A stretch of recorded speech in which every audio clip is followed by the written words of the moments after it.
think the monitors are off. So we will go ahead and call the meeting of the Lincoln Park Mayor and City Council of October 1st, 2018 to order. If everyone would please rise for the Pledge of Allegiance, which will be immediately followed by the invocation by Reverend Russell Bone of the LP Church of Christ. I pledge allegiance to the flag of the United States of America and to the republic for which it stands, one nation under God, indivisible, with liberty and justice for all.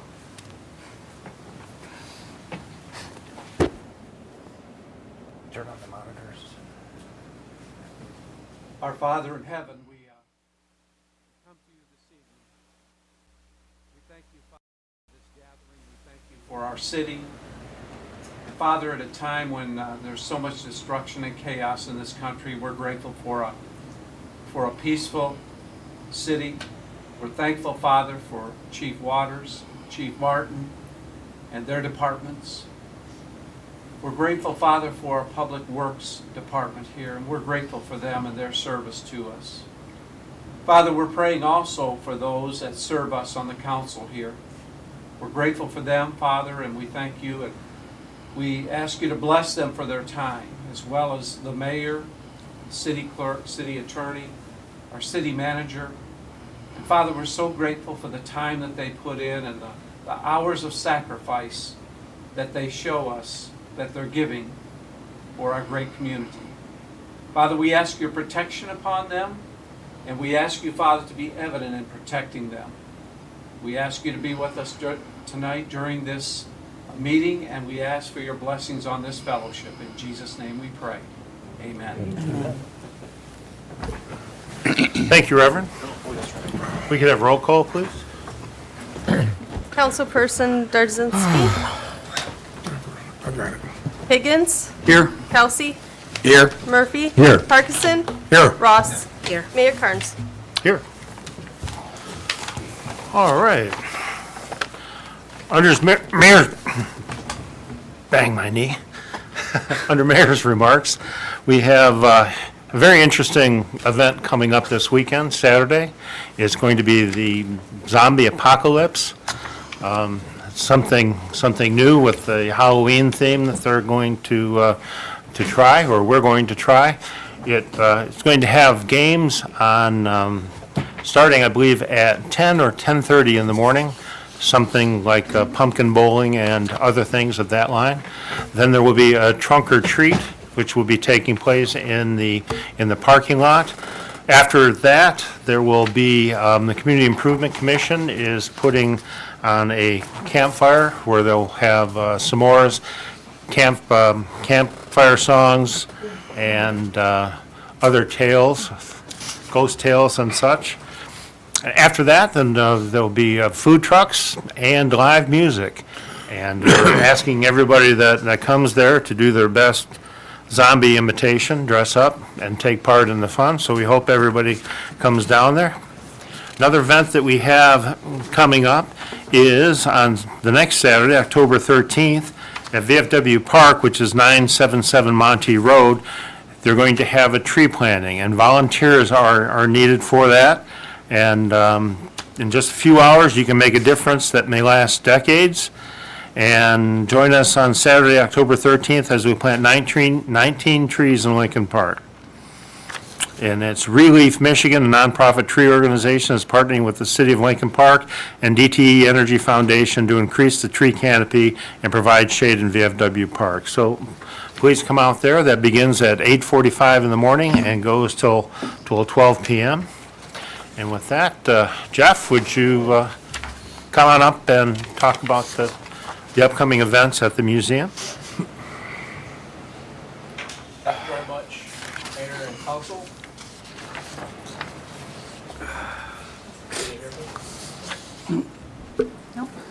Hi. Yes, thanks. I did want to talk just briefly for a minute about what we're doing at the museum right now. I want to extend an invitation, especially to everyone, to attend this Wednesday evening's program at the Historical Museum. We will have a talk on the first war veterans who lived here in the city. This is early on in Lincoln Park's history in the 1920s when the population of this community started to expand. Families moved here, young men fresh out of the war, raising families and working here in this community. These are the men that formed the first two veterans organizations chartered here in the city. The American Legion Post 67 and VFW Post 552 were both formed around 1930. And these were founded by men who had served and fought in the First World War. So we'll be talking about this on Wednesday evening. It should be an interesting discussion, and I hope that you can come by, especially if you might have had ancestors who had served during that war period. The exhibit itself commemorates the centennial this year of the First World War, which ended on November 11th of 1918. And we'll be having a ceremony on the 11th of November to help commemorate that. It'll be starting at 10:45 in the morning. It's a Sunday morning, November 11th. It will be observed by countries, nations all across the world. On November 3rd, we will have another program. It's a Saturday afternoon at 2 o'clock. We will have two speakers at that program. We will have Elizabeth Clemens, who wrote a book on Detroit in World War I. So the focus of that event will be on local history and the city of Detroit's involvement. And then we will have readings done by Mayor Carnes, who will read some excerpts from his grandfather's diary, war diary. His grandfather, Walter Gaffigan, served in the First World War in France. So that will be very interesting to hear some of that. So that's pretty much what we have coming up this Wednesday evening at 7 o'clock at the museum. We're still looking for people who may have ancestors, relatives that served during the war. If you live in the area, or even if you have friends or relatives that have moved away that might have ancestors from the war that we would like to be in contact with, we would appreciate that information very much. I do have a few more flyers, so I'll leave these in the hallway outside. And thank you again. Great, thanks. Thank you, Jeff. And with that, we'll move into the consent agenda. Resolved that the following items listed under the consent agenda be approved as presented to the mayor and city council. 1, approved minutes, regular meeting held September 17, 2018. 2, approved minutes, special meeting held September 17, 2018, RE Retiree Healthcare.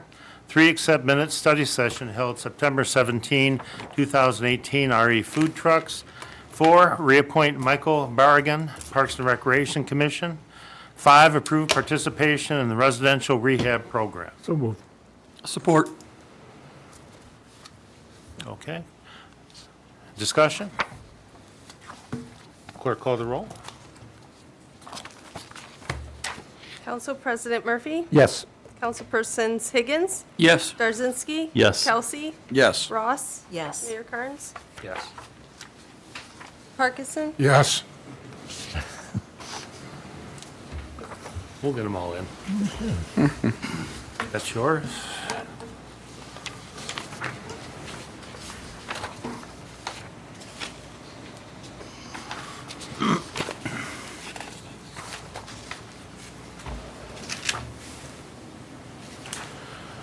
Next, or the first action item has a cover letter from Chief of Police Raymond Waters, and attached you'll find Traffic Control Order 18-117 regarding traffic conditions in Lafayette and Mark, and he's asking that the mayor and council make this a permanent traffic control order.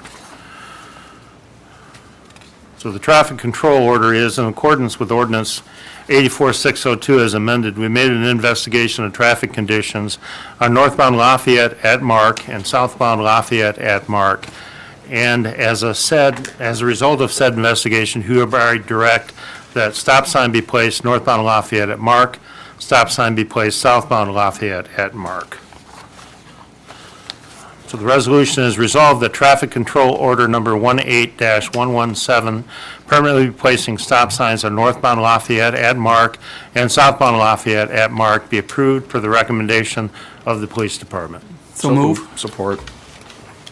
Okay, mover, Councilman Higgins? Kelsey, discussion?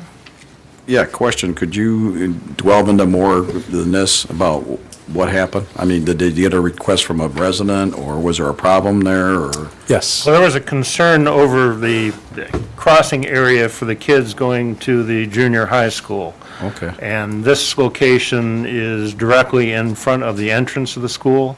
And so in addition to the stop signs, there's a crosswalk that's going to be going there too, to allow safe placement for the kids to go across the street. Is that correct, Mr. Coughlin? Well, let me just maybe expand a little bit on that. So as you're aware, we did sectioning on Lafayette this summer.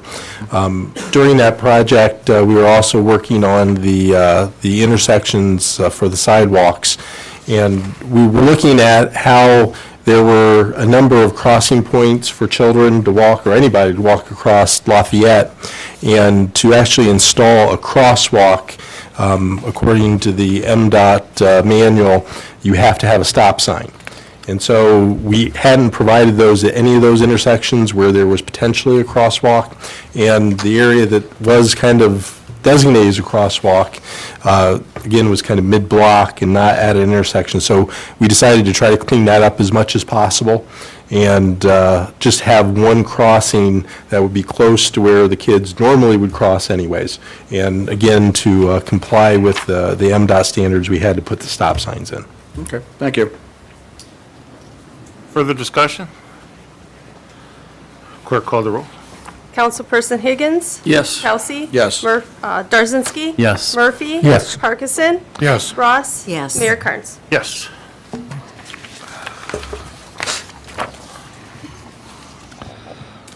Okay, next item, whereas Chapter 7 of the Wayne County Stormwater Management Ordinance, in parentheses, Wayne County Ordinance, requires stormwater management systems to be maintained in perpetuity to ensure that the systems function properly as designed. Whereas Rule 1001 of the Wayne County Stormwater Management Administrative Rules requires applicants for stormwater construction approval to submit long-term maintenance plans as part of an application for stormwater construction approval.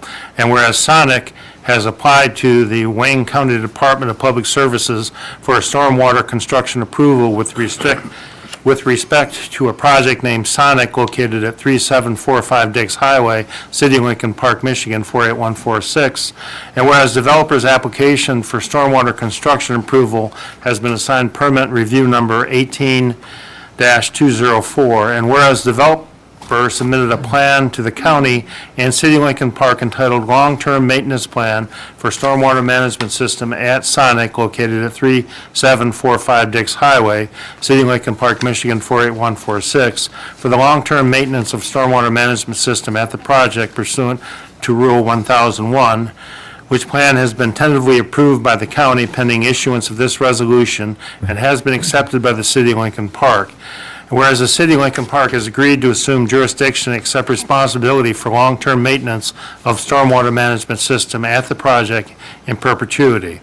Now therefore be it resolved that the City of Lincoln Park assumes jurisdiction over and accepts responsibility for long-term maintenance of the stormwater management systems at the project pursuant to the Wayne County Ordinance, the administrative rules, the plan, and the stormwater construction approval issued by Wayne County. And be it further resolved that approval be and is hereby granted by the City Council, authorizing the city clerk to execute on behalf of the City of Lincoln Park permit number M-50289 for long-term maintenance of stormwater management system issued by Wayne County for this project. So moved. Support. Discussion? If I could give a little background, maybe. Sure. And I apologize, I thought the timing on this was going to be, actually be at the next meeting, so this kind of got onto the agenda without any cover letter. I apologize for that. As you are aware, we had a project over on Dix, which is the Sonic Restaurant. During the permitting process, it was determined by Wayne County that they had to install some underground stormwater management systems underneath their parking lot to ensure that the stormwater system works effectively. Typically, the county requires the city to take over maintenance and operation of that to ensure that it's always getting cleaned out and And normally what would happen is the city would turn around to the owner and say, okay, we have to accept this, but it's yours, you're benefiting from it, so you have to accept that as well. And so what you have in front of you is the agreement and the permit that effectively says the city's going to take over the ownership and management of it, but the proprietor, which is signed, says, I will assume that responsibility and it'll be their function. So going forward, you know, we will need to talk to them to make sure they're maintaining it and get, you know, evidence that they're maintaining it. If they fail to maintain it, then we can take action to make them do that. And that's kind of the relationship that Wayne County wants, so they're not the heavy should there be any issues. Your Honor. Yes. Matt, is that going to prevent us from having the problem that we had next door with backflow and that type of thing? No, you know, the long answer is no. It really is not going to change the flow of the water off the property. So in the end, it's still going to have the same amount of water coming off. I think the biggest part of this is it's going to, as part of the system is put in, it's, you know, a cleaning system as well. So it will, you know, ensure that the proper stormwater conditions are coming off of that meets the criteria of the Wayne County as well as the state of Michigan. But it's not really going to change the dynamics of the flow. Well, the reason I ask is we had quite a bit of disturbance when we had the problem with the Cafe House and the fact that they run a higher ground, and we experienced a lot of legal ramifications there back and forth. Yeah, so this again, the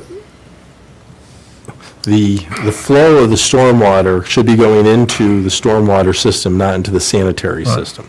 So, you know, there wasn't anything that we found that showed that property was contributing or, you know, flowing into the sanitary system. I mean, again, there was never any information that said that. But this definitely is going to, you know, take, because of the number of surface drains that are actually in the parking lot now, you know, take that water away from the Cafe House.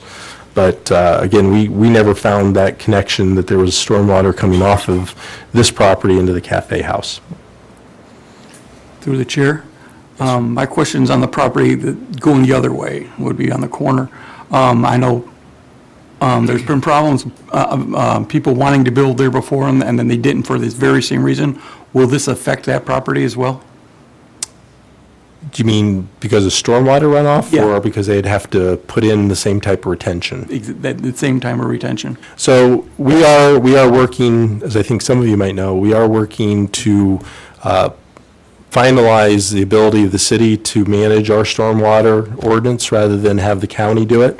So we'll look at this a little bit differently than how the county looks at it, probably in the end. This actually was an issue that held the project up a little bit because in similar type projects, the county did not require this because it didn't meet some of the criteria. And generally, the county would require this type of management if there was a direct flow into one of their drains. This actually flows through our system before it gets to any county drain. And like I said, normally the county has taken a different position than what they took with this particular project. And it sparked us to start reviewing how the county does this and what our options were to make sure in the future that, you know, businesses that are looking to site within the city do not have to go through that extra layer of headache to do this. That's what I was hoping to hear. Yeah. So, I mean, it's again, you know, unfortunately, the county had changed how they viewed these things, which caught us a little bit behind, unfortunately. But we think that going forward, as I said, we're working on now what is necessary for mayor and council to take steps to bring that review in-house rather than go through the county. Thank you. Anything further? Yeah, through the chair, just real quick. I'm kind of confused, okay? We didn't have any control over this, but the county did. But we got to sign off because the county doesn't want to be kind of involved, and then we're going to change it so that later on, we're going to be the ones that have the control and the county does it. Am I correct what I'm going with this? Well, it wouldn't be the control of their system, but we would be responsible for administering the stormwater management ordinance. So, right now, the city has adopted the Wayne County Stormwater Management, and in doing that, they named the county as the permitting agency for this. And so what we're proposing going forward is the city would take over the permitting process of it. We still would have to, go through review with DEQ, ODNR, some review through the county, only if it's going directly into one of their drains, but a stormwater project like this that's going into our drains or into our pipes, we would have primacy over and can determine what those, the stormwater management requirements are. Okay, I just want to make sure that, through the chair, that we have control, and we're not being, we didn't have control over this, because I know we didn't have any equity according to the county.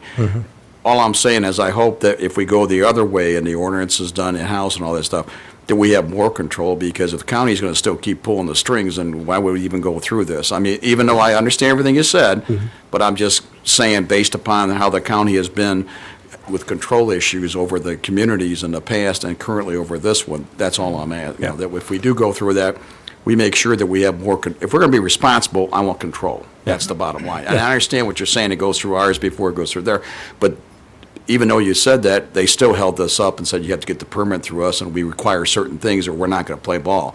And I know we had advocated on behalf of Sonic and got nowhere, and you're aware of that because I'm aware of it, and the county held it all up for this. And, I guess what I'm trying to say is that, now I'm seeing an agreement that says we have to okay this, and yet the county had all the balls in their court. That's one thing I got a problem with. I mean, and I can't do anything about it because it's a done deal. But I'm just saying, going through in the future, I'd like make my concerns quite clear, is that if we're going to do that, then we have control over it. If I'm going to be responsible, I want control over it, if we're going to take the ordinance and make it that way. Because if the county's going to call the shots, then there's no use doing that. So And that's all. And that is the case within certain limitations. And the limitations are going to be where they directly flow into a county drain. Understand it. Thank you, Your Honor. Anything further? Clerk, call the roll.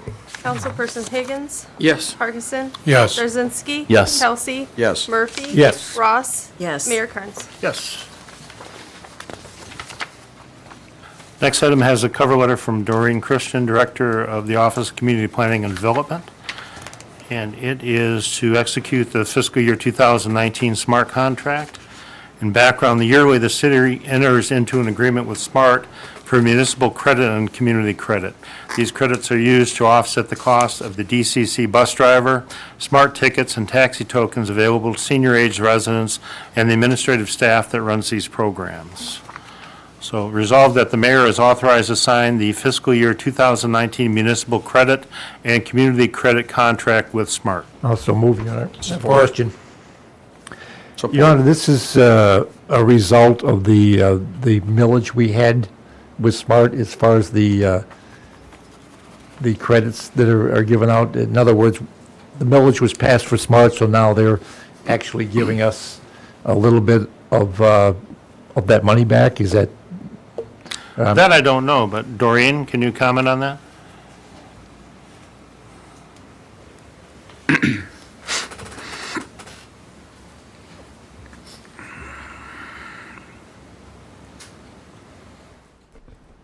As far as I can tell, going back through the files, because I'm new at the SMART stuff, I went back 6 years. We have been getting this money for quite a long time. The only thing that is different in this contract was we got more money starting in January of last year, so they're adding additional funding to this year's contract, and we had an amendment to go with it to allow us to have the additional monies for the full year. I guess I was kind of wondering, that it's not going to cost us as a city any money at all. It's just, we're getting the revenue from the SMART millage, basically, and they're passing a little bit back to us, so we're not paying for anything. What we do separate. is we use that to get the tickets that we supply to our residents, for the Smart Bus. We also use it to offset the taxi token program that we've got for our disabled and our senior citizens. And it also helps to pay for the maintenance on the 2 buses we have that we use for our seniors to go to shopping appointments and to club. So that's where all that money is used, so it offsets what we spend already on our stuff, and it takes the burden off us and puts a little bit on Smart. Anything? Yes. I'm glad to see that's still in force, because I know back 20 years ago, my aunt used to get into this, and it's a good thing for the seniors. So anything for the seniors, I think, is a good thing, because they're low income. Thank you. Anything further? Hearing none, clerk call the roll. Thank you, Doreen. Council President Murphy? Yes. Councilperson Parkinson? Yes. Darzinski? Yes. Higgins? Yes. Kelsey? Yes. Ross? Yes. Mayor Carnes? Yes. Next item also has a cover letter from Doreen Christian, and it is the city acquired 883 money from Wayne County under the second right of refusal for no charge. The necessary lead exams as well as city inspections were completed, and John Myers and Doreen Christian prepared a scope of work for the project. Bids were solicited and opened on September 12. It is recommendation of John Myers and Doreen Christian that HP Snap Investment be awarded the bid, as they are the lowest bidder that meets all the qualifications. All change orders will be submitted and approved by John Myers and/or Doreen Christian prior to the extra work beginning. And the amount awarded would be $57,050. The other bidders were Steve Ostrowitz Builders at $63,500, ProCare Restoration at $71,596, G.H. Pastor and Sons at $74,170, and Home Base at $80,313.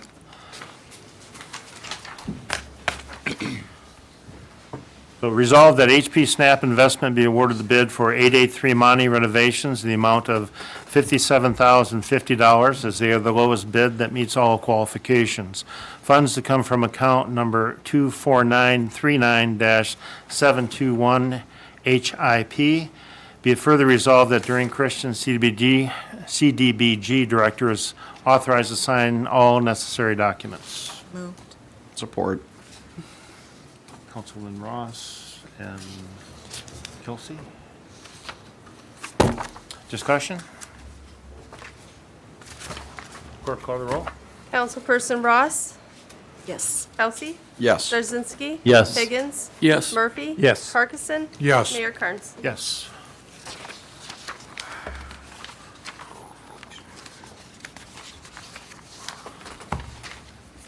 This item is resolved that special event permit number 18 be approved for the Friends of the Lincoln Park Farmers Market to hold a ghost walk beginning next to the municipal parking lot on Philomene and Fort Park on October 20, 2018, from 4 p.m. until 6:30 p.m.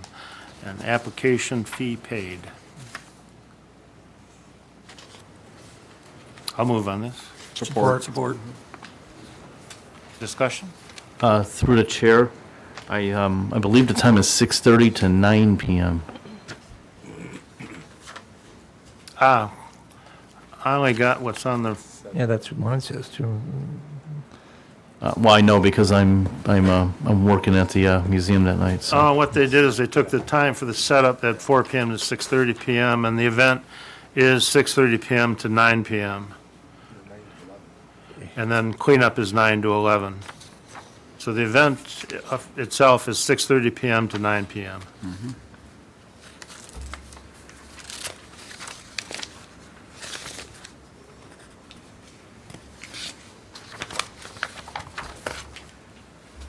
Okay, can I amend the motion to read that?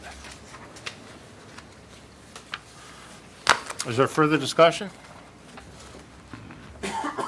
Okay, clerk, call the roll.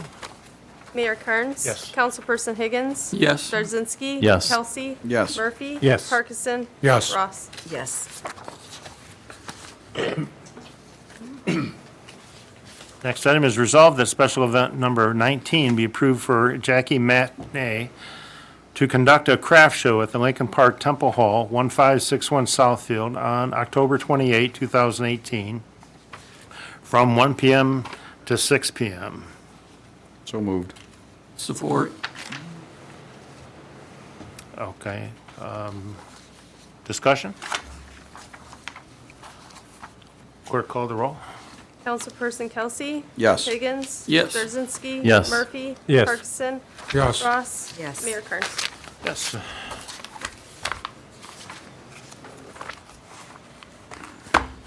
Alrighty. Next item, resolved that accounts and claims payable for those items greater than $25,000 be approved as follows. Downriver Utility Wastewater, September 2018, fixed excess, $73,764. GV Cement Contracting, 2018 concrete sectioning, $56,082.92. Hennessy Engineers Incorporated, general consulting, $748. DWSD TAC and AWG Consulting, $37.84. MDEQ Annual Stormwater Report, $151.36. SAW Grant Cleaning and Televising, $12,325.28. Basement Flood 81616, $42.86. SAW Grant, $4,932.40. Kennedy Memorial Building Roof, $1,135.20. Community Center Roof, $356.40. City Hall Roof, $237.60. Taco Bell Review, $3,910.11. Sonic Review, $8,878.54. UAW Ford Review, $33. Aldi's Review, $400. Kroger's Review, $400. Emmons Resurfacing Program, $52,394.80. Gould Avenue and Monty Avenue Reconstruction, $18,646 and 76 cents. 2018 Asphalt Resurfacing Program, $11,078.32. 2018 Concrete Sectioning Program, $6,011.94. 2018 Joint Sealing Program, $7,058.92. 2018 Sewer Lining Program, $128.04, for a total of $128,907.19. Hutching Paving Incorporated, 2018 Asphalt Resurfacing, $228,172.02. JB Construction Incorporated, City Sidewalk Replacement, $48,474.82. Spray Patch Road Repair, Spray Patching of Roads, $34,937.50. So moved. Support. Discussion? Clerk, call the roll. Councilperson Kelsey? Yes. Higgins? Yes. Brzezinski? Yes. Murphy? Yes. Parkinson? Yes. Ross? Yes. Mayor Kearns? Yes. Now it's time for our city manager's report. Mr. Copler? Thank you very much. Good evening, everyone. First item I had is there was some discussion about starting the conversation for the Roads 2019 program a little bit earlier than we normally do. So we're trying to put together a meeting with engineers and mayor and council. We're looking at October 24th, which would be a Wednesday, as a potential day in October to do this. So if you can take a look at your calendars and let me know if that day will work. We'll probably do it at 6:30. It'll probably be a 1.5, 2-hour meeting going through what the options are. Normally, we've done it in November, we've done it in December. Trying to get it done a little bit earlier this year so we can get those things in place and maybe get a little bit earlier engineering completion date as well with that. I believe I forwarded out last week to everyone the notice that I received that last Thursday, the transfer of the downriver wastewater treatment system was turned over to DUA. So DUA is now officially the owner and operator of the downriver system. Is one of the things that you saw on the accounts payable that we're paying now are bills to DUA rather than to the county. So that has been completed. They had a fairly good return or a good bid on their debt, which was at nearly $100 million for all the debt that was ultimately sold. And it looks like the cost passed on to the community should be right where we expected it to be and not higher. And that was one of the concerns. If the interest on the bonds was too high, it may have an adverse impact, but that did not happen. So DUA is now officially the owner of the downriver wastewater system. Two items that I wanted to let you know are going to be presented at the next meeting. I've finalized everything with the side lot program, so I'm going to bring that to for consideration at the next meeting. If you remember a couple of meetings back, I did provide you kind of an overview and preliminary what the program would look like. The only thing that really wasn't decided, at least we haven't made that decision, is what the cost of those site lots would be.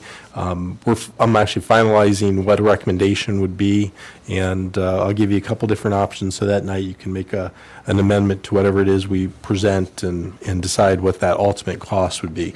But in looking around from a number of communities that have done similar programs, that cost has been anywhere from as low as $100 up to an established fair market value for each property that gets sold. I think it's probably to our advantage just to have a flat number that we're going to charge for all the properties, because the properties that we are going to be getting rid of are generally about the same length and width. So I think it'd be a lot easier for everyone just to have a flat rate. This is what it's going to be, and go on for that.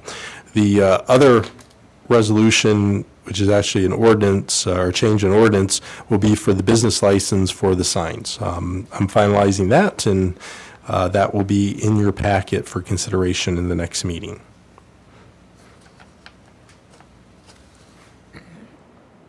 And I believe that's all I have. Well, it's something I didn't mention that you were going to be talking about. Oh, right, that's right. I forgot to write it down because I noticed you didn't say it. As you're aware, when we approved the award for the refuse collection, we also committed to doing a town hall meeting on recycling. We are looking for October 22nd, which is a Monday. Most likely it'll be at 7 p.m. The final details will be worked out here very shortly, but I wanted to make sure that that date wasn't going to cause any conflicts for anybody before we finalized it. So October 22nd, most likely at 7 p.m., and I'm thinking we may be doing it, well, the final details will be worked out with that, and we'll get those out later this week if that date is okay with everyone. I won't be here, but that doesn't make any difference. Yeah, we'll have it filmed, That's what it is, so. That's what I'm saying. That's fine. Okay, great. I appreciate that. And just to let you know, we do have a survey up online that James put together. It's just some general questions. That way, in case people can't make that evening or feel more comfortable in providing feedback through a survey, or if they want to do the survey and show up on the 22nd, we're offering that opportunity. But that'll give hopefully a little bit more in-depth understanding of what the residents are feeling towards recycling. Mayor had a question for Matt. Something I've been concerned about is that it's a month before our election, and I haven't seen the candidate profiles set up. I got a flyer over the weekend from a lady that I knew nothing about, and a lot of the people out there don't know much about the people who are running for office. So are we going to have those profiles? The video profiles? Yes, the video profiles. I'll have to check and see where that stands. Because we should have done that last week or 2 weeks ago, because people need to know who they're going to be voting for. Right. The other thing is, we had a gentleman up here, Mr. Stansberry, was saying that he was trying to get together a candidates forum for Meet the Candidate. I believe the city put something on about 8 years ago or so, when Steve Duchesne was the city manager. And I don't know, Tom, maybe you remember, was that run by the city or was that run by the Exchange Club? Run by the chamber, and Okay. the chamber's going to put it on again on the 13th. The 13th of October? Yeah. Okay, great, because again, this is a very important election. We got to know who we're voting for. Thanks.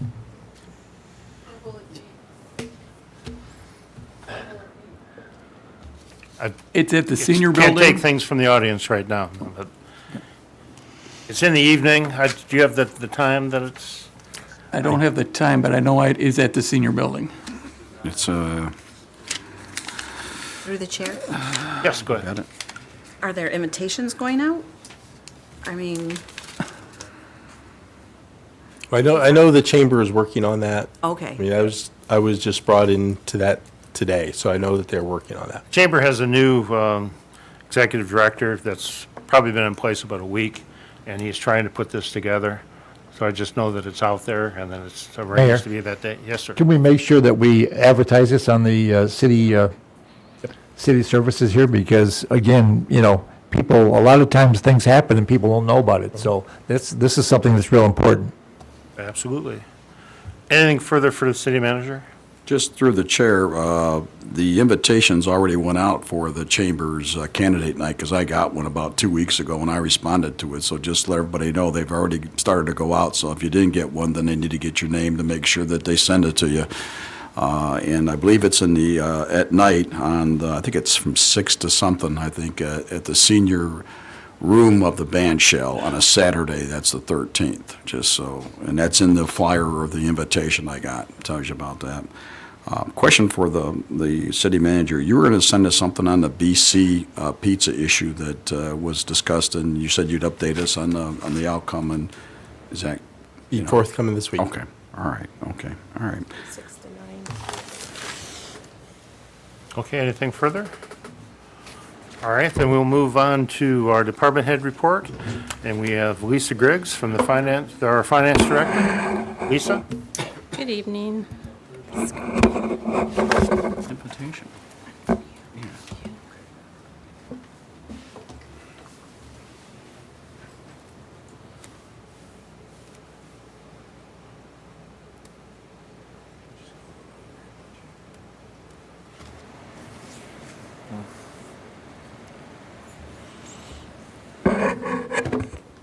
Great, good evening.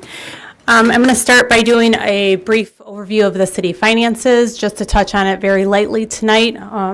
The first thing I wanted to talk about was the annual audit began this morning.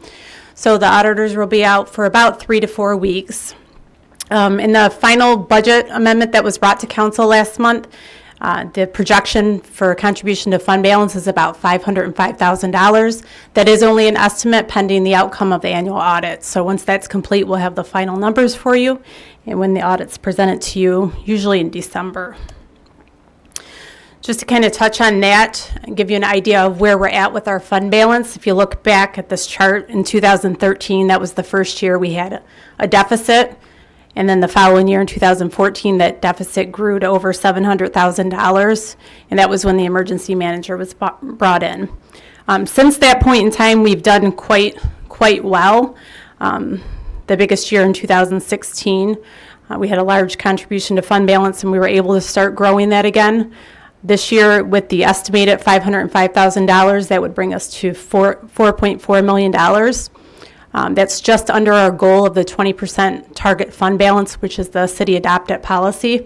So we are doing quite well. We continue to be stable and add to that fund balance. I think this year might be a little bit more conservative. So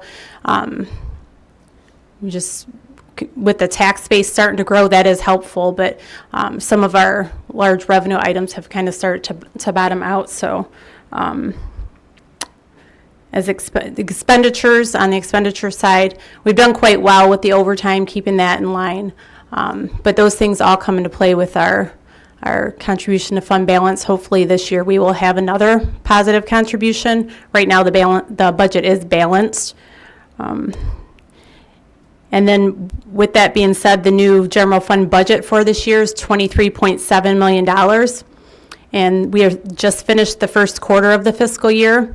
So we're starting the annual audit for last fiscal year, and we're already 1 quarter in. And we're about 38% of revenues collected so far, the largest portion of that being the tax collections. The first due date was in August, so we get a large portion of our tax revenue coming in at that point. I believe they were at about 70% already collected for taxes. And then that will kind of starts to level out. We'll see a small peak in October with the second payment, and then December and February we'll get the rest of those payments in. And on the expenditure side, we've spent about 18% of the budget, which is $3.3 million.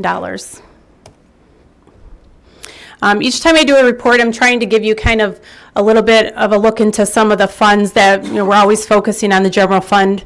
And I'm going to try each time to kind of focus on some of the other funds and give you an idea of what's going on in those funds.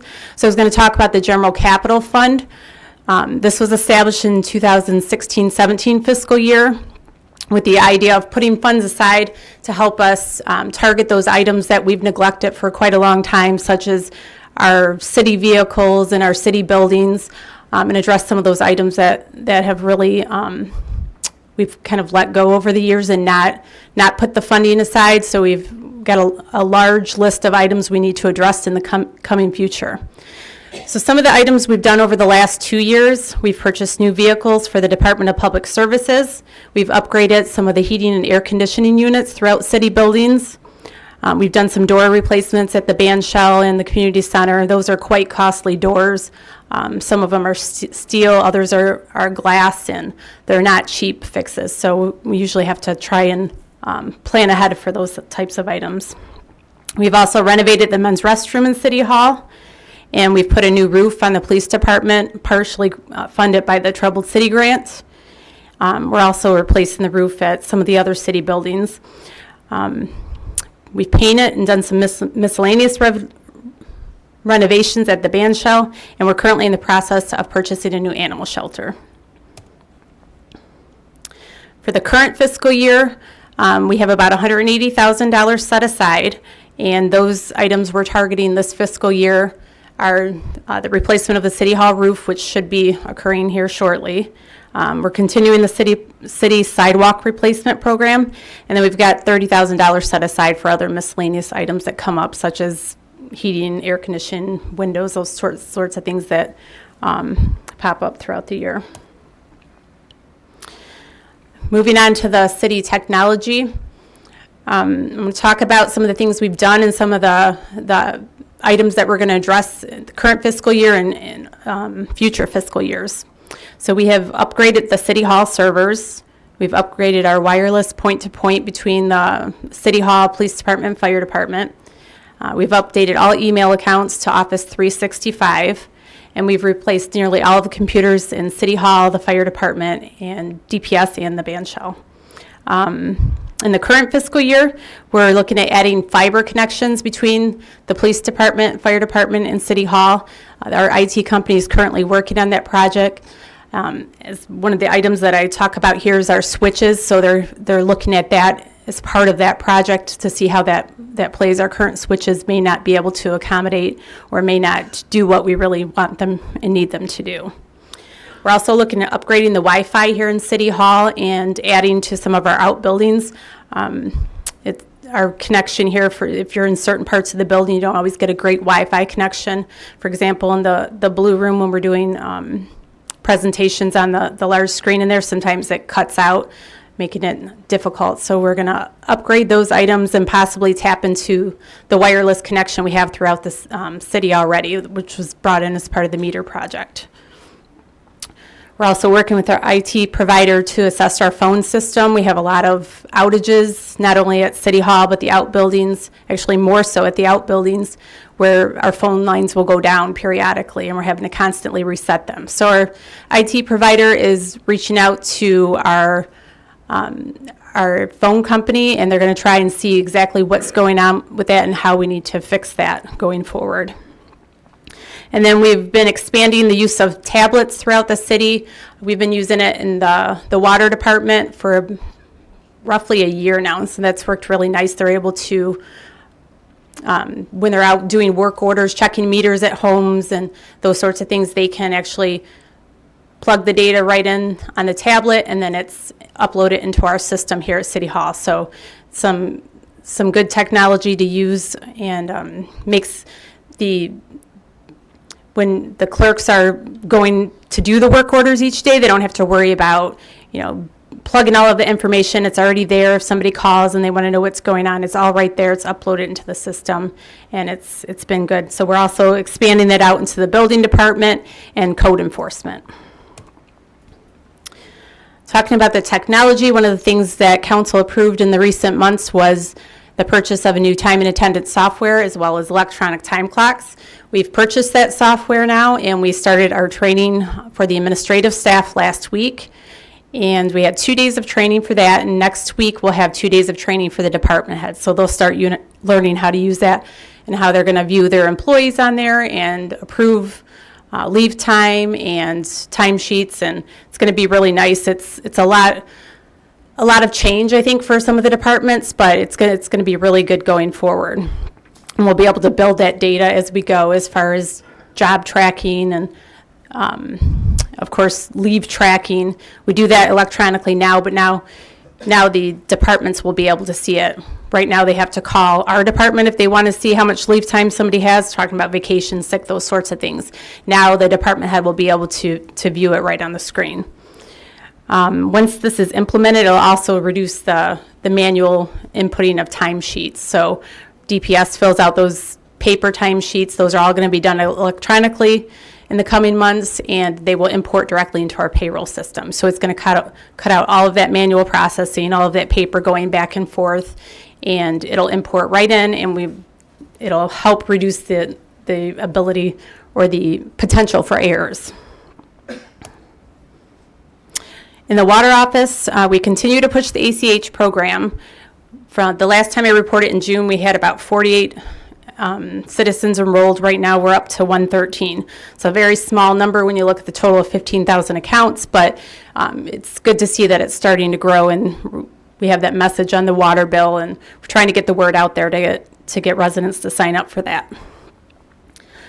2 of the employees in the water office have transferred to other departments, so we're currently in the process of hiring new staff. We just had one employee who started last week, so she's in the training process, and we have another candidate who's in the pre-employment process, so she should be starting in the next couple weeks. So we'll be going through the training process. Luckily, right now, it's kind of a good time to start that, because that peak season's kind of starting to die down. And speaking of shutoffs, over the last several months, we've sent out notices. We had sent out 2,892 notices this year for past due accounts out of the 15,000 accounts. And we collected just over $1.1 million from those past due notices alone.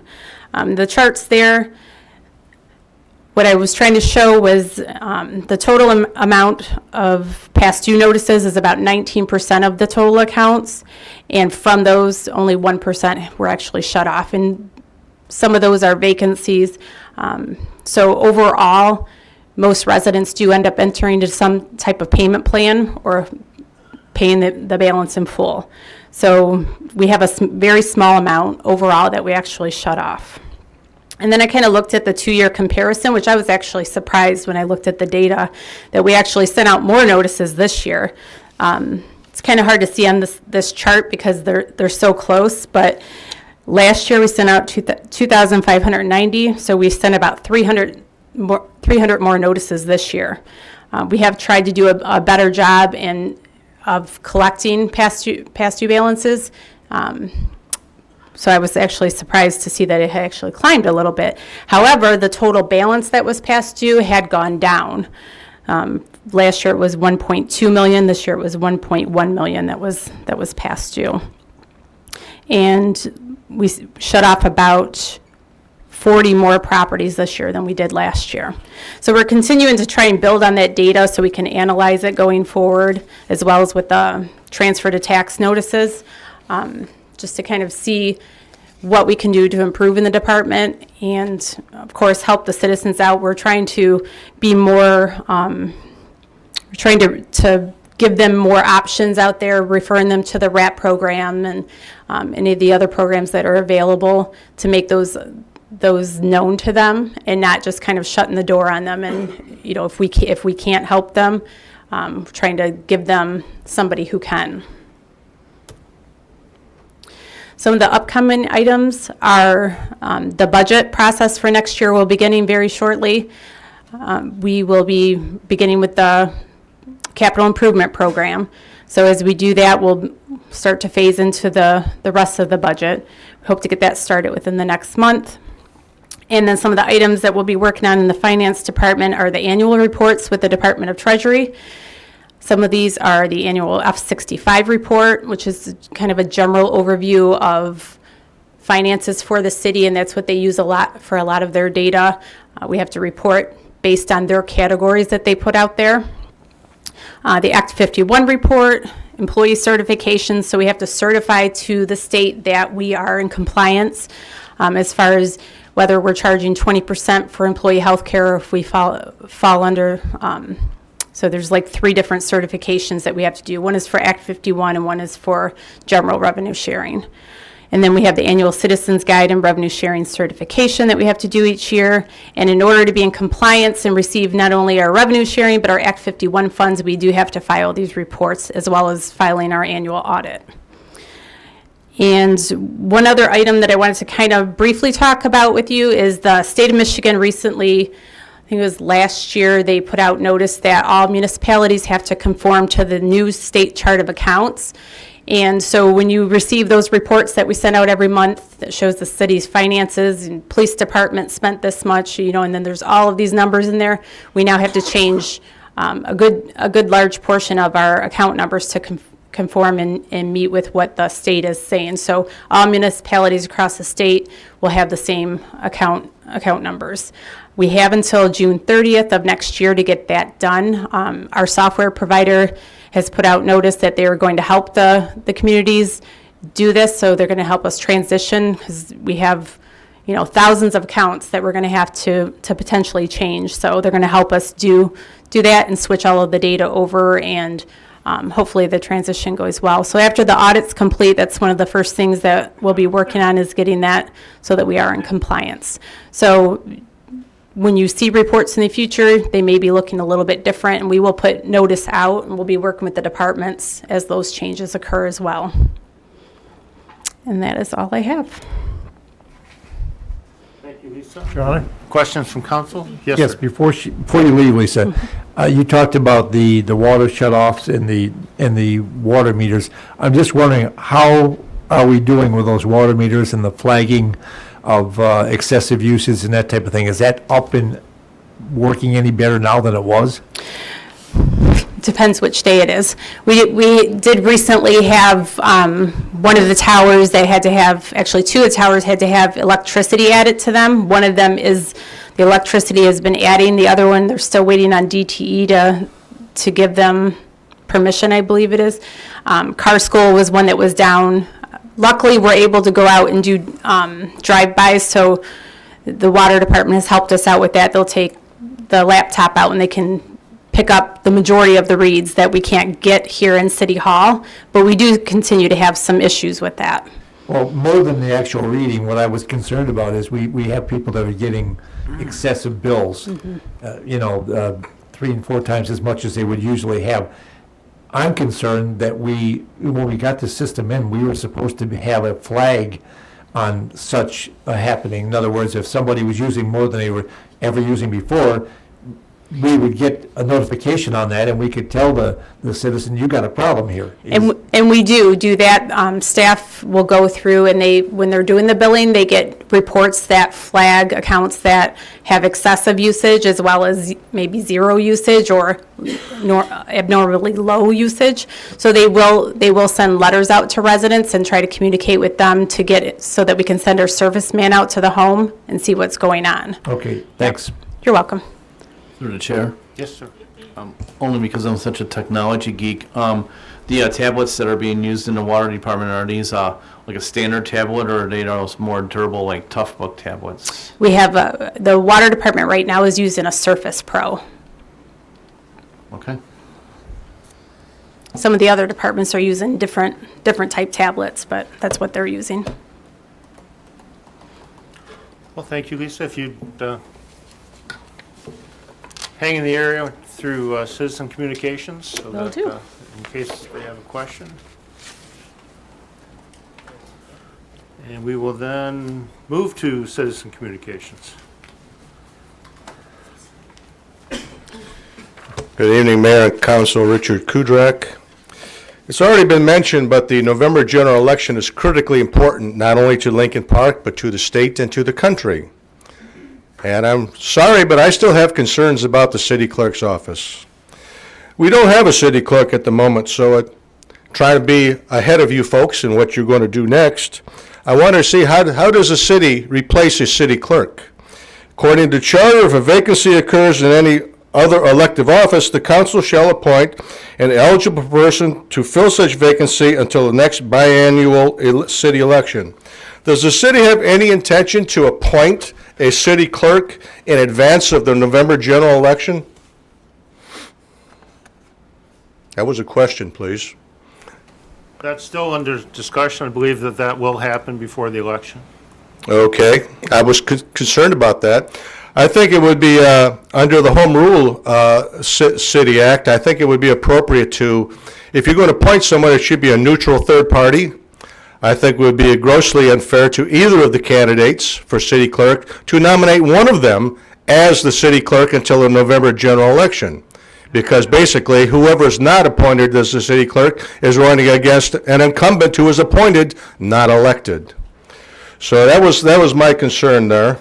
And when the last meeting, I was concerned about who was working in the city clerk's office in preparation for the election, and I was advised that there are volunteers.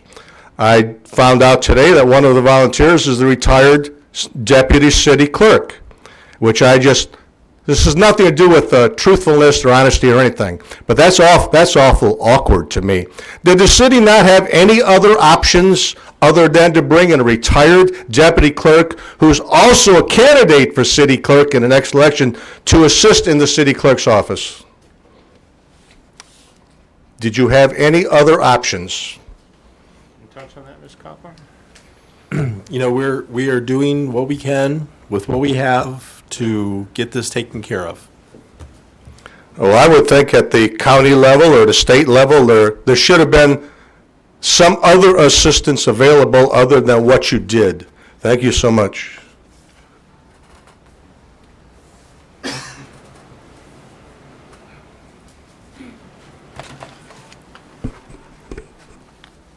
My name is Adu Shane, and I live in Lincoln Park. And generally, I go through the Lincoln Park happenings quickly. For the fall 2018 issue of Happenings, I took my time and went through all 12 pages. I was pleased to see so much information on citywide events, activities, and recreation. Those who put that pamphlet together, I think, did a swell job. Congratulations. And here it is. I hope everybody looks at it because there's quite a bit of information in there.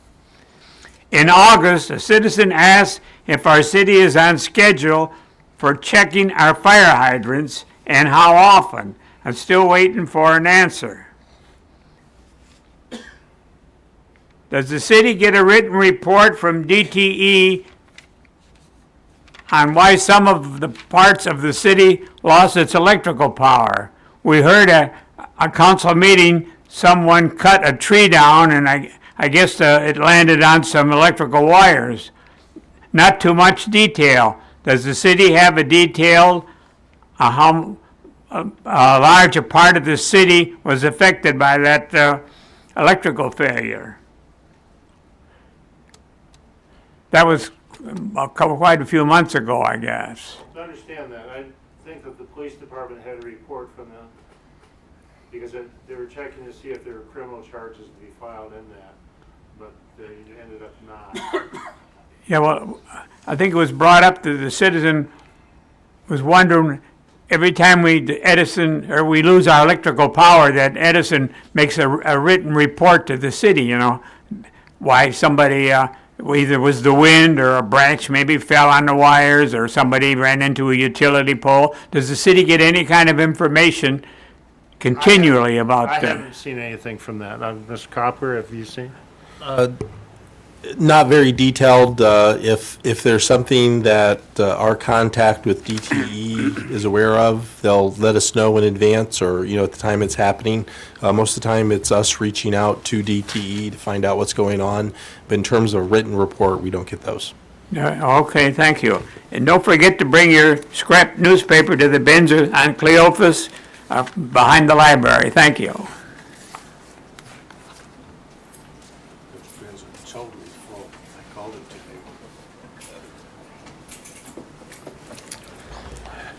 Good evening, Mayor and Council. Clifford Eberts.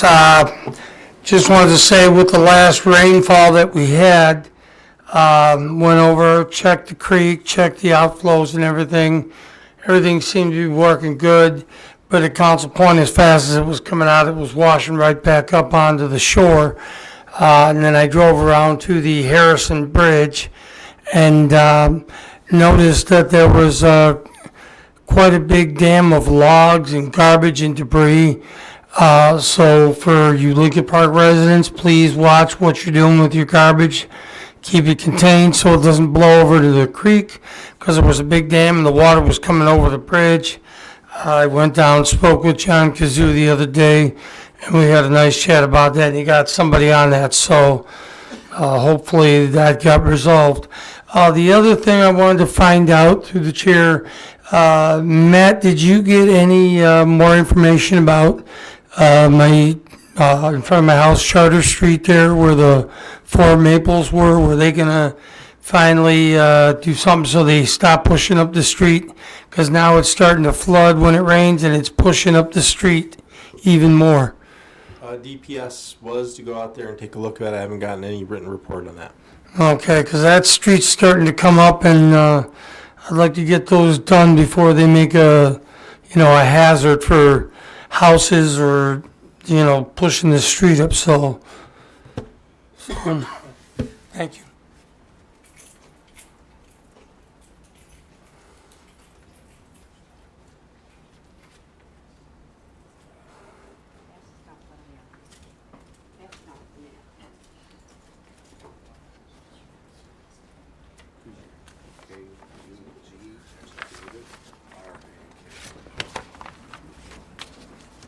Good evening, Mayor and Council. I would like to say thank you, City Manager, for doing what you did. I would like you, Mayor, to look at the date and the time in the upper right-hand corner of the first page. Did you list your name? Teresa Staggs. I live in Lincoln Park. I'm in my 4th year. Very pleased. The date and time in the upper left right-hand corner, please.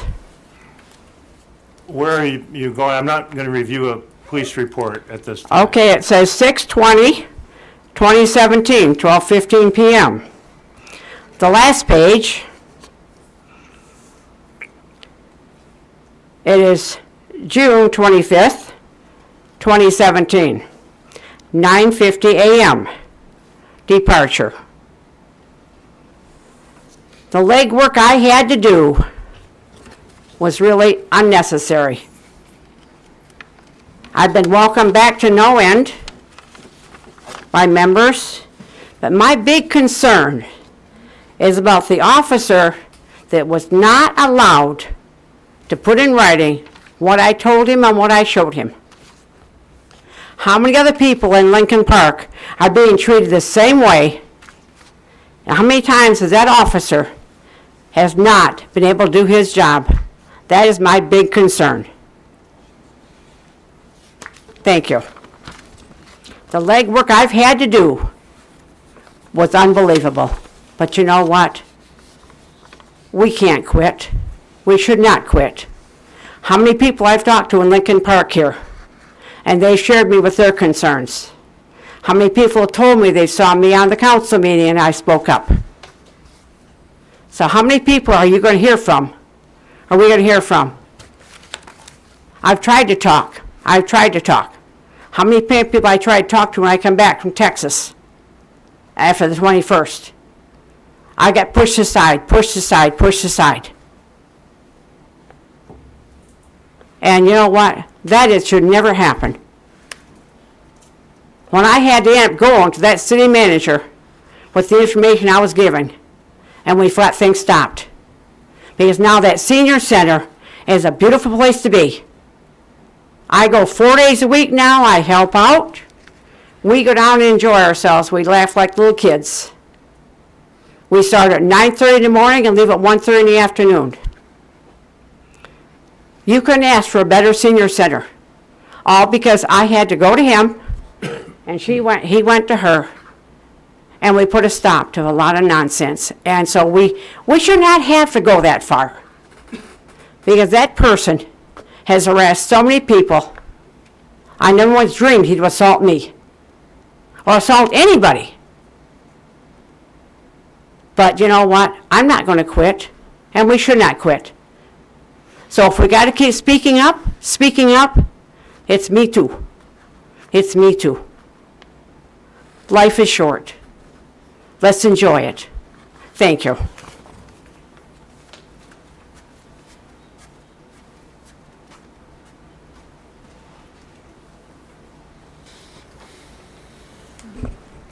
Sean Stansberry. Good evening, Mayor and Council. How's everybody doing tonight? First, September 25th, everybody knows Wayne and Monroe counties had tornadoes that touched down. Thankfully, no one lost their life, and Lincoln Park was missed by the storm. Thank God. Our siren went off correctly at the right time and was heard, I'm sure, by everybody. I could hear it real good. It's very rare to have tornadoes in southeast Michigan, but it's still tornado season, so we got to deal with it. Second thing I have is our city has a new business, Sonic. We got Sonic in town, which is great. I love their food. They got great food. They got reasonable prices. And I don't know about you guys, but I love their ice there. I always get a bag of their ice. I was at the ribbon cutting with Councilman Murphy, Councilman Kelsey, and Councilwoman Ross. I had a great time there. Got to meet the owner, John. Very nice man, very nice family. I think they're going to really do good in this city, and I'm glad that we can attract businesses and also attract good people as well to put the businesses in. So thanks again, John, for the conversation and the lunch we had there. It was really good. And I especially enjoyed talking politics with Mrs. Kelsey. I had a real nice time with that. So, okay. Third thing I have is, I heard a couple people, Councilman Murphy, and I heard a couple people talking about the meet and greet. To all the residents, October 13th at the band shell, I believe it's from 6:30 to 9, will be a meet and greet with the candidates running for council. This is an opportunity for citizens to see and hear what they feel is best for Lincoln Park. I urge everyone that is concerned about our future to show up and show your support. As we are in need of a lot of hands on deck in this city, and the more people get involved, the better. So I hope that a lot of people show up and we have a good time with that. Let's make Lincoln Park a shining city for people to move into and businesses as well. On the same day as the mayor stated, we have a tree ceremony planning, and hopefully people come out that are available, that have the time to do so. And if you enjoy doing that, come out and get a little dirty and plant a tree or help plant one. And I'd like to congratulate James for the event that he put on. And then the News Herald had a nice article about the city and about James and about the event. So thanks for that. Last but not least, the recycling we've been talking about. I seen the city survey on the website about the issue. Many residents commented pro and against. The monthly addition is about $4 and some change per month for the additional fees. I feel we need to take a good look at the long-term effect of China completely stopping receiving all material in 2020. They're not taking anything else. I've read like 3 or 4 articles on that. So we need to look at that, and because it's a 5-year plan that we would be entering into. So I don't want to be scrambling. The city don't want to be scrambling to try to figure something out, when that comes about. So I recently contacted Don Beretta, which is a representative from GFL. He was nice enough to call me back and talk to me, and I asked him some questions, had some concerns, and he informed me that 99.5% of what they'd be taking if we entered into this program, he could guarantee would be getting recycled. He didn't know where it was going or what the process was, but when it went to that MERV center, that it would actually be, getting recycled. The problem is like he said, in 2 years, they don't know what's gonna happen. They have no idea. The market changes, then we'll have to figure something out, I guess, I don't know. So I appreciate him calling me back, so gives the citizens a little bit more information, and I know the mayor talked about a town hall that we're gonna have, and the city manager as well, so that'll be good for people to come out, ask questions, because I know people that recycle, I recycle plastic, cardboard, all kinds of stuff. And people that recycle want it recycled, they're not doing it just to have a feel-good, thing, they want it to go not in a landfill, they want it to be recycled, repurposed, and they don't want the raw materials, being used, and we can do a better job with that. So I hope the mayor and council and the city manager will look at this issue and be proactive for the city finances and the city's citizens' concerns. And thank you, that's all I have tonight.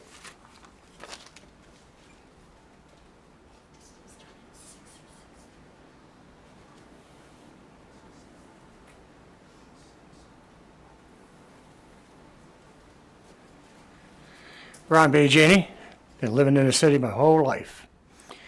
And I thanked Mr. Murphy for bringing up the subject about meet the candidates. Unfortunately, the problem that I have is that I have AT&T cable, and there is no volume on it. And that problem has been going on for years and years and years. Sometimes 2 months it works, doesn't work for the next 6 or 8 months. Some of the excuses that I got was from the city, well, we don't get no money for this. Another one is, well, we just paid $40,000 to fix the system. It can't be us. AT&T says you get volume from all the other cities, you get volume from all the other channels. It's not them. They've done tests and studies and so on, back and forth and back and forth. Now, I don't know, this is election time, and how am I going to meet the candidates? How are they going to fix it? Mr. Mayor, you said this about 3 months ago. You said that the cable is fixed. That was about 3 months ago. I went to the city manager's office. All of these excuses came from the city manager's office because we don't have a cable commission no more. We don't have a complaint department no more. And all of these excuses came. We don't have the money. We don't have this. We don't have this. We don't have this. We can't fix it. We can't fix it. It's AT&T. It's AT&T. Well, anyway, the last time I went up there, I was talking to the guy up there, and he told me that, I told him what the mayor said. The mayor said, we fixed it. And he wants to know who we are. So I don't know who we are. Maybe anybody up here sitting at the big table knows who we are. And maybe if it was an easy fix, the person that fixed it easy can fix it easy again. And I hope they get it done in time for the election so I can see what is going on with these meet the candidates. We got 9 members, we got 9 people running for 6 jobs. We don't know 4 or 5 of them. We've never seen them, never heard of them. Don't know who they are, don't know what their philosophy is. Don't know if they care for special assessments, millages, or what they do. And that's a determining factor as far as I'm concerned. So I appreciate it if someone, if it was me to solve this problem, I would get the guy from AT&T, the serviceman from AT&T, and our IT guy, and lock them up in this room until they fix it. Now that's my suggestion. Now I don't know what the problem is, but every 2 months out of a year is not very good. So I hope it gets solved, and I hope it gets solved soon. Thank you for your time. Mayor, I wanted to ask the gentleman, did you ever have good service with AT&T after they so-called fixed it? Yes, for 2 months. And then it stopped? And then it stops. Okay. Right? They got a menu. If you know anybody that has AT&T, they have a menu on the screen. You can pick out the city you want to watch. Dearborn, any of them, Detroit, any of them. And they have volume. And they have big print, too. That is another issue there. Sometimes, I bet you guys can't read this. This is what's shown on the screen for 5 to 10 seconds, maybe. By the time you get halfway through it, it's gone. I hope they redo it. Thank you.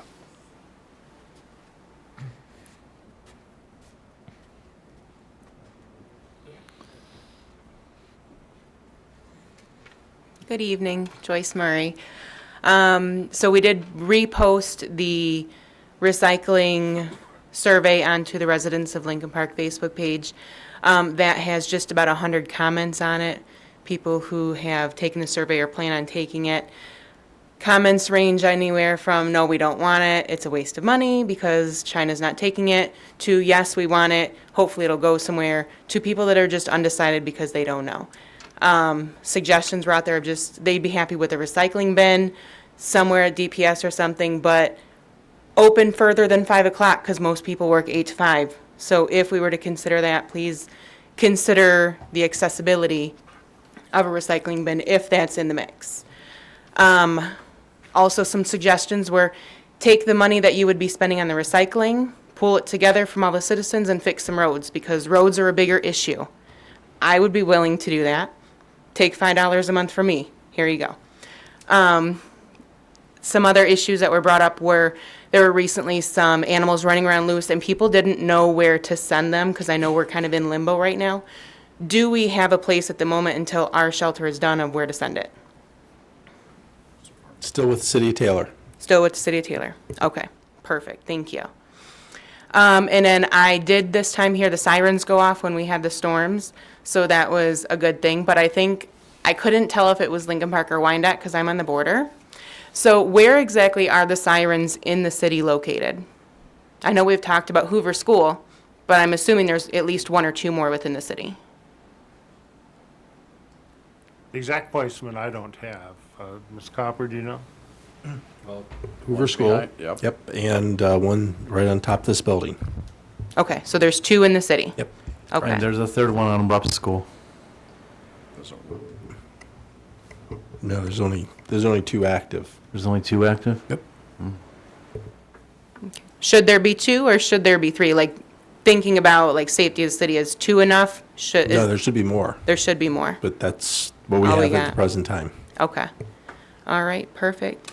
And there was, during that time frame of the storms, that next day, Wednesday, I was driving around the city. Lincoln was flooded for about a 1-block radius, and DPS was out there. They had the Vector truck out there. So I hope that they got that issue resolved quickly for those residents because it was pretty deep going halfway up the approaches for some of those residents. But that's about all we have. Again, roads is the main issue in recycling right now, so that's a big issue. So I'm hoping that we'll have a lot of members for the town hall. That way they can address their concerns. Thank you.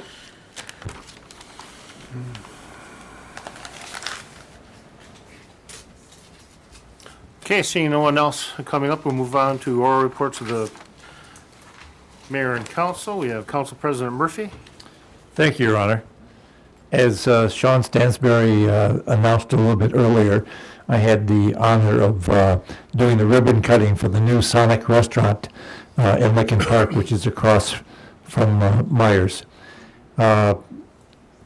Was a real nice opening. We had Councilman Kelsey there, Councilwoman Ross, a longtime former city clerk, Carrie Kerr was there, and some other people that came by just to say hi.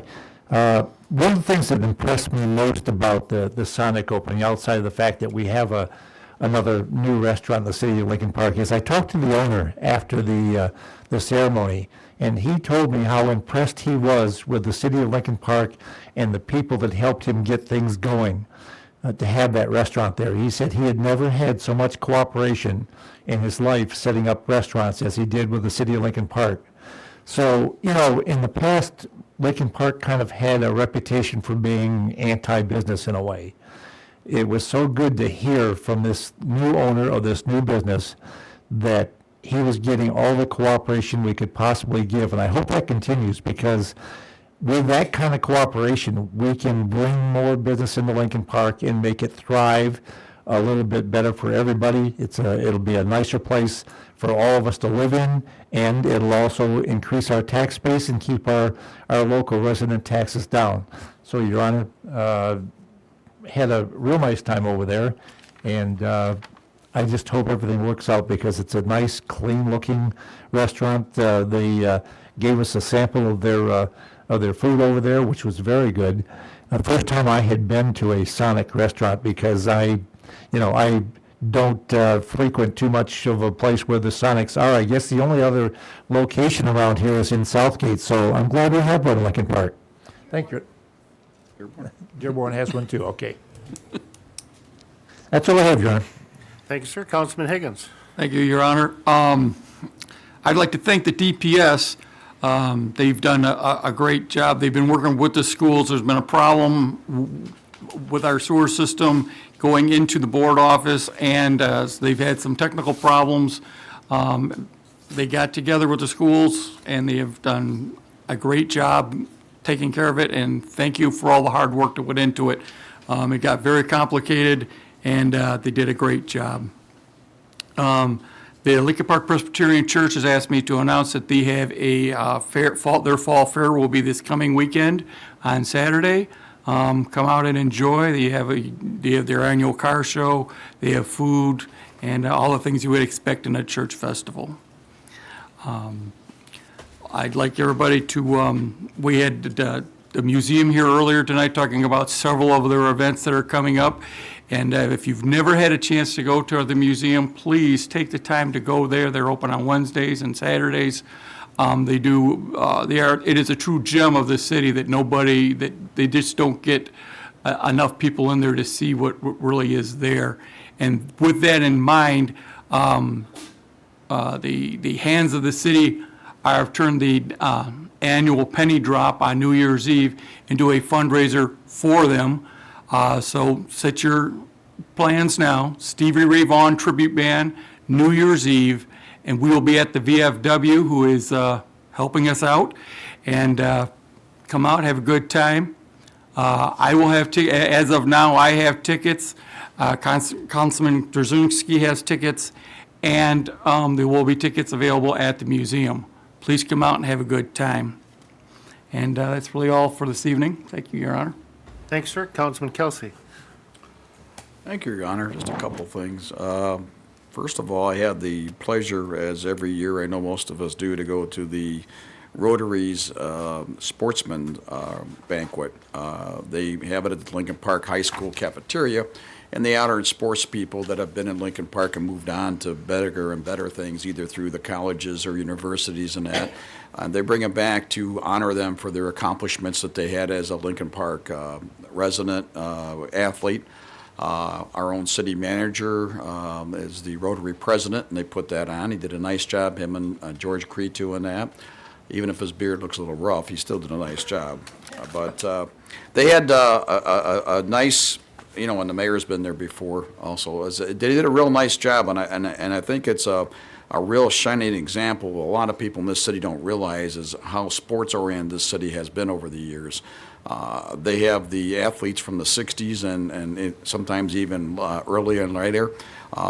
They have the opportunity to honor those people and to those people to explain how their coaches influenced their life, not only in their professional or their career at the high school or the junior high, but also how they did in their professional life after that. And I think it's quite interesting, and people should be quite proud of that, and I think more people should be aware of that. I ran into a lot of people who didn't know that Rotary put this on every time, and I think that's something that they do a good job, the Rotary, of explaining, but it just seems like it gets lost. But the citizens, I think, would be very interested and very well informed to go to some of these. They're held once a year. Usually it's in September. George Cretu, who sits on the EOC, the Economic Development Corps, or EDC, excuse me, Economic Development, puts together. And they do a very nice job, and I think if more people showed up, you'd be more impressed at how this city has come through the sports era long before we got here now. And also the way that the city was covered by the News Herald at that time, and the Free Press.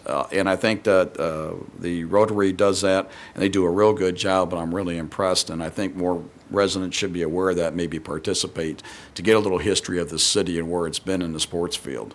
The other thing is that myself and Councilman Ross attended the opioid town hall at the Wayne County Community College, and they did a nice job explaining the opioid opioid epidemic in this city and other cities. And they also, and maybe I'm stealing some thunder from Lillian, I probably am, I apologize for that, but they honored the Lincoln Park Police Department with their first annual Community Care Award because the over-the-road officers saved 22 people with Narcan compared to the people dying. They did a real good job. I mean, unfortunately, we were on the other end. People were passing away, but they honored them, and Chief Waters and Deputy Chief Lavis and Sergeant Mueller and a bunch of other road officers were there and did a real nice job, and me and Lillian was there to witness that, and it was real nice to see our department to get the first annual award for their help in getting these people that overdose and using Narcan to bring them back and saving their lives. And I think that's another plus that the residents need to know, or somehow put that word out there. We have very people that very well, they care a lot in this community. We don't say that too much, and we don't promote that too much, and people don't, they walk around like, well, we don't know what's going on. Well, get involved. I mean, the information is out there. We put it out. We put it out, the Rotary does. We put it out through the informational thing. I think it's not only we talked about the election, but people also need to realize what else goes on in this city. I mean, to get involved once every 2 years or once every 4 years is great, but how about the rest of the time in this city? How about going to some of these events and supporting some of these things that people put a lot of time and effort into? They're held locally. They're not held out of town. And I think it's very important that we do more to get the citizens involved and going to these events and sharing some of these stories that we have other than here at the council or other where it's a limited audience. I mean, people should be aware of that. Sorry, Lillian. I apologize for that. I'll let you talk about that. And like I said, and let's go back to the issue with the candidates night. You know, I mean, when I first got elected here, we had candidates at the band shell, and the audience was 20 people. I mean, here it is 5 years later. I would hope we get more people because this is a lot more important as we go and we see the different divisions we have in our country and compared to where we're at as a whole. We're more opposite than alike, but we are alike.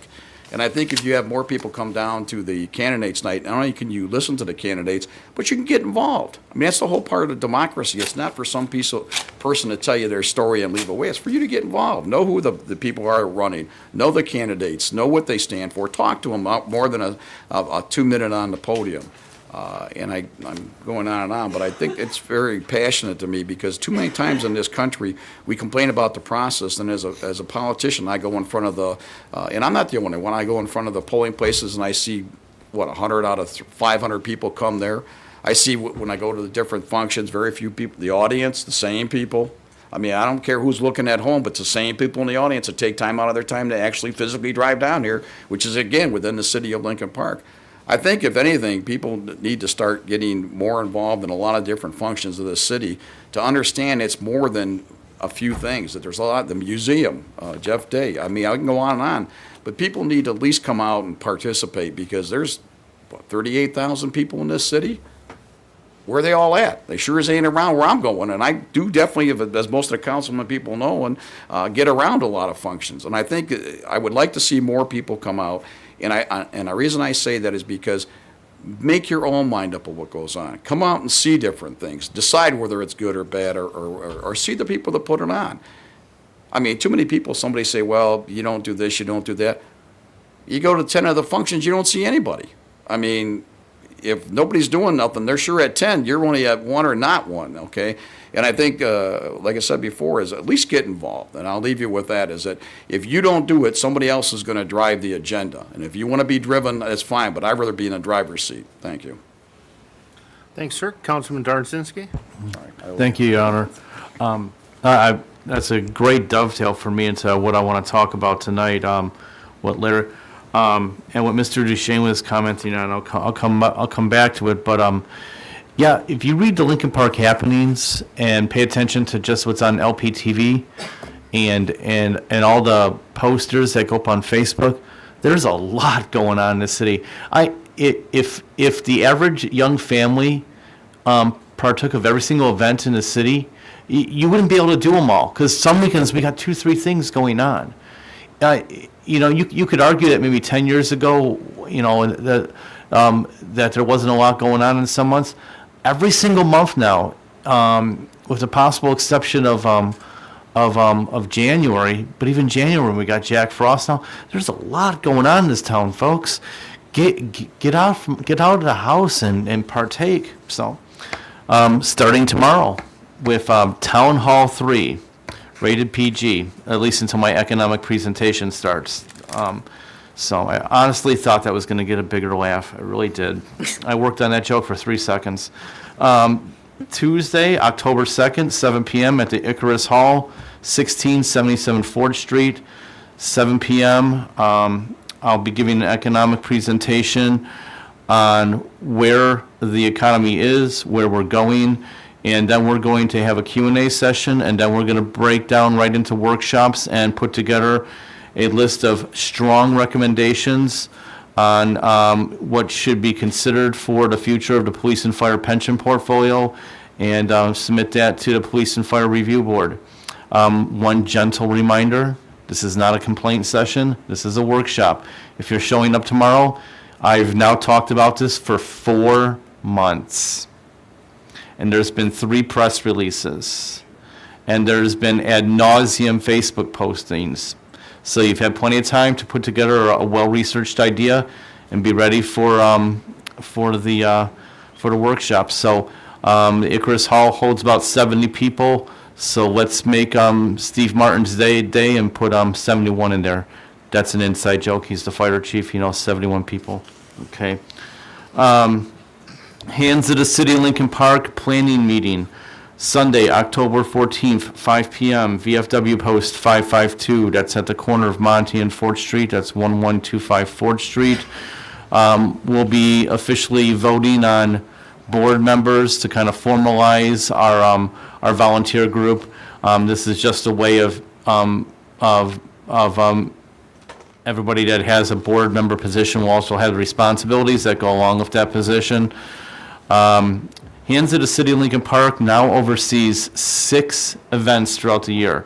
There are about 8 core members that work on these events throughout the year, and then other people come in once or twice a year, 3 times a year. But just to review, now this started as just the Lincoln Park Parade Committee, and then it evolved into Hands of the City of Lincoln Park. Now you have 8 people that oversee the Lincoln Park Memorial Day Parade, the Downriver Comic and Collector Show, the Downriver Book Fair, the Lincoln Penny Drop, our before mentioned New Year's Eve event, the All Day Jam, which is in February, and that is the event that helps fund the parade, and then Salute to Our Heroes, which will be a private celebration and special dinner that we'll be getting into in March. So we need more people, so please show up. And that is, again, Sunday, October 14th, 5 p.m., VFW Post 552, and come be a new member of Hands of the City. And we now have T-shirts. So, Fort Street Brewery is still open, so go have a drink, or have 2. So they still got lagers, and they still have craft beers, so do it up. Yeah, the Lincoln Park happenings. If you actually take the time to bring it in the house and not throw it out. I say that because you're paying for it. Think about that. When you pick it up out of the mailbox and don't take it into the house. And if I sound like a fodder enforcer right now, it's because I kind of feel like I have to be because someone has. Open that puppy up and look in there. Again, I challenge people in the city to try to get to every single event in the city. You'll have to start scheduling your house cleaning time because there's so much going on. I'm very serious about that. I'm not making a joke. There's a lot going on to see. I bet you. I'll bet you. I don't know. Who makes a lot of money here? I'll bet their paycheck. I bet you we have as many events going on as Wyandotte. The difference is that I think Wyandotte probably has 10 times the social media presence that we do. So everybody starts sharing this stuff on Facebook. I mean, that's why Facebook exists, to share this stuff, and for kitty pictures and for data mining too, I guess. Now, come on, that was funny. Okay, number 5. The museum. I grew up in Wyandotte, Wyandotte has an exceptional museum for a small city 50,000 or less. And the only city, and besides Wyandotte, that has the same caliber museum as Lincoln Park. And I honestly think ours is a little bit better, probably because I'm like a lot of guys in Detroit, I'm a gearhead. And so, I mean, there's a lot of stuff geared towards the cars and like that. So it's a gem museum. It would be nice to see people under the age of 40 going in there and touching, real parts of American history and Lincoln Park history, Michigan history. And go in there and see the silver certificates I donated back about 4 or 5 years ago. So, yes, America had silver certificates.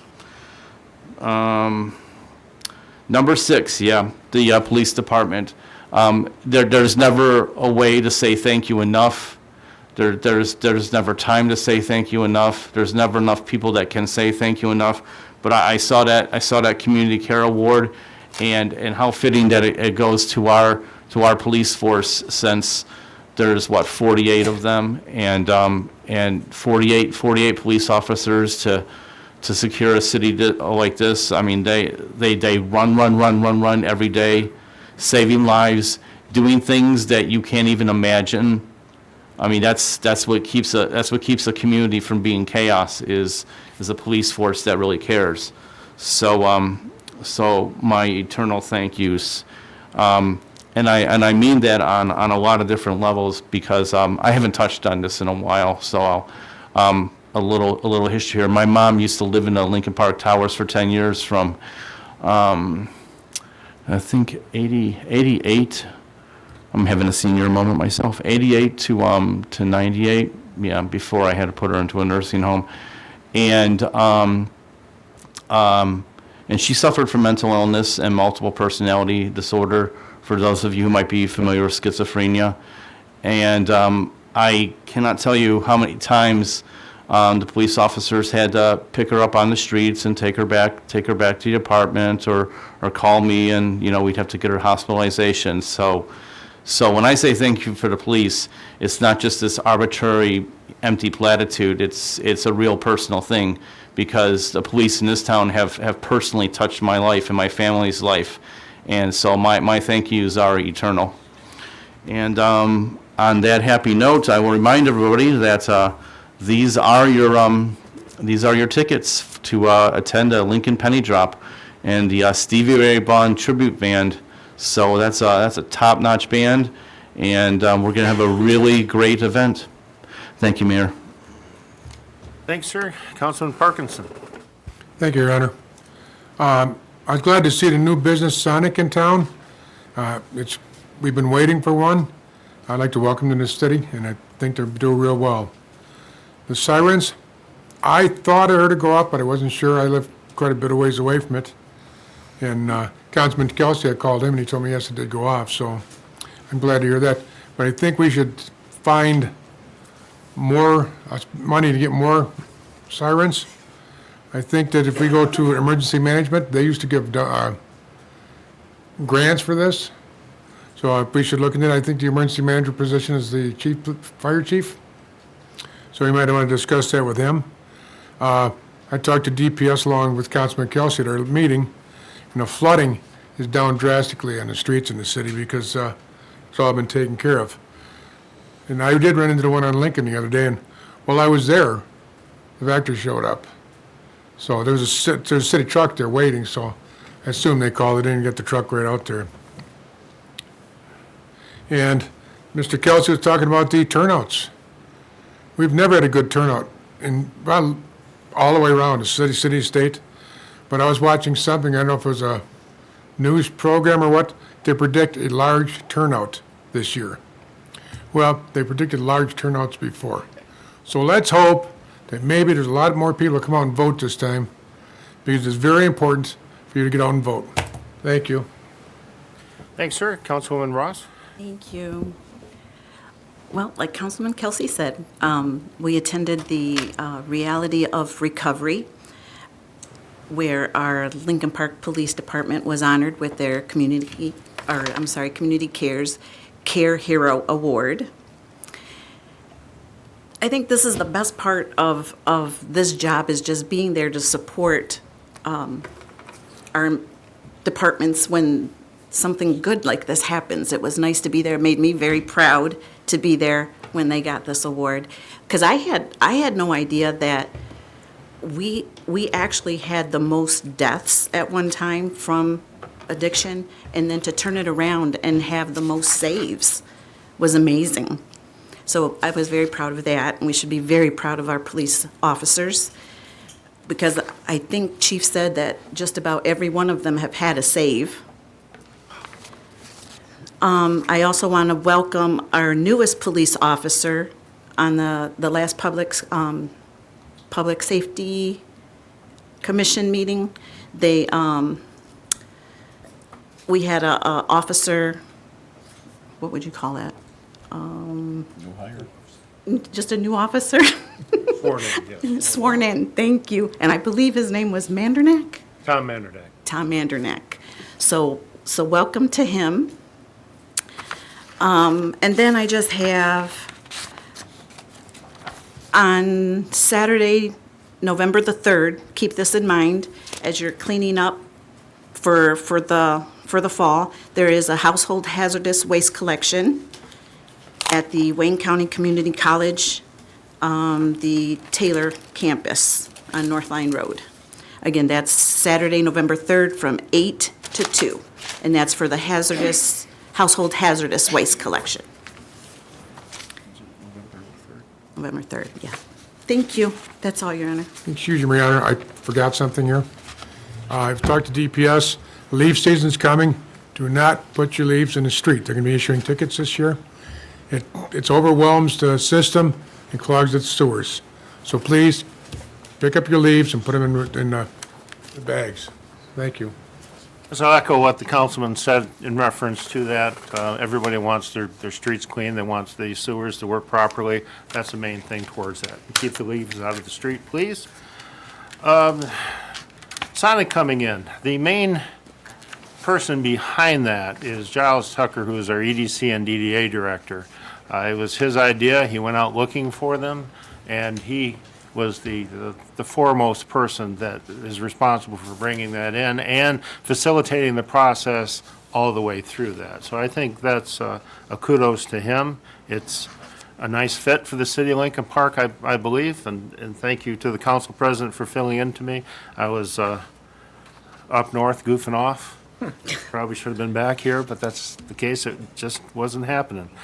The Rotary Hall of Fame is a very, very nice event, and these are plaques that go on permanent display also. So if you have an opportunity at an event at the Lincoln Park High School, you can go into the gym hall down there where all of these plaques are on display. No, it's not the gym hall, it is the Varsity Hall. the Varsity Hall. Yes. The 500 wing actually is where it's at, where construction and stuff are. It's there, trust me, but you can go and you can read the plaques and you can see the photos there.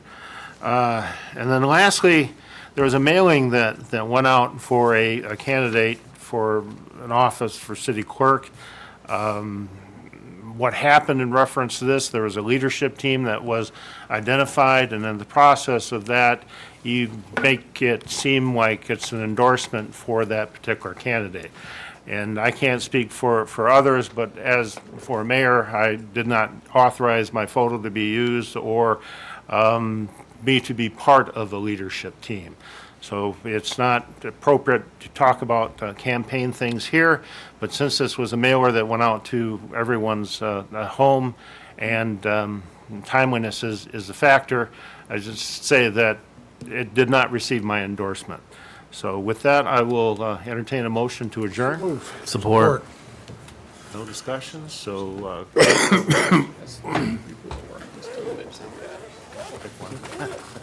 Council President Murphy? Yes. Councilperson Dardzinski? Yes. Higgins? Yes. Kelsey? Yes. Parkinson? Yes. Ross? Yes. Mayor Kearns? yes.